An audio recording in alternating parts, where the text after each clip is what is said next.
Hello everyone, this is Srigade back again with 3 tips, and this time about building trust in your organization.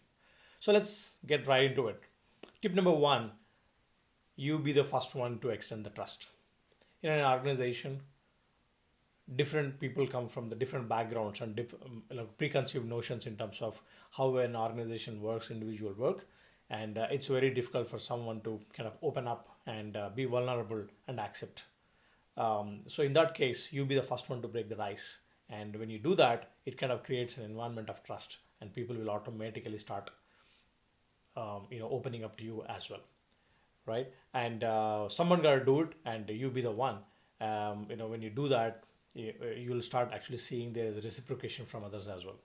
Okay, and when you extend the trust for the first time, then there can only two things that can happen. Either the opposite person also extend the trust, so you end up creating a environment of trust, or they do not reciprocate, which would mean that you basically stay neutral, and both are desirable results, in themselves, right? So that's number one. Number two, if you make a mistake, admit it. As simple as that.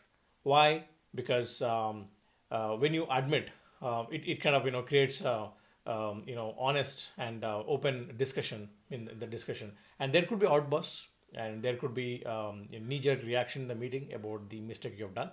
But end of the day, there are very few people who could do that, and people will always see your authenticity and will appreciate you for that. So that starts creating trust in you indirectly from many people who are watching you, right? And tip number three is someone makes a mistake, then don't put them on the spot. Give them an exit criteria to be able to exit from that particular discussion and save their face. It's very important because everyone makes mistakes. That's a fact. But then very few admit, and very few get a chance to admit or kind of redeem themselves. So when you give them a chance to kind of exit, with a comment like, hey, you know what, in this meeting, let's not talk about who did it and why. Let's stay focused on the solution to this problem, and then we can always revisit in future meetings about how do we prevent this. As simple as that.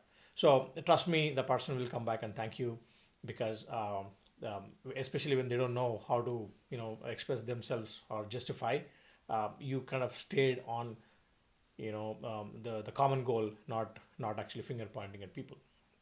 So that's those are the three key things that you could do to build trust in your organization, and people will start looking feeling that you are very authentic and very open, very honest, and and they feel safe around you as a leader. So just to do a quick recap, first, you be the one to extend the trust always, and then the best outcome that could be is you create a environment of trust, and then worst case is basically the neutral. You can't go wrong here. Number two, always admit your mistake. We have done it, and it'll always actually pays off, because everyone makes mistakes and very few admit. So number three, if someone makes a mistake, don't put them on the spot. Give them an exit criteria so that they can actually save their face and be able to come back and correct their mistakes. So these three things. So signing off, and see you in the next video.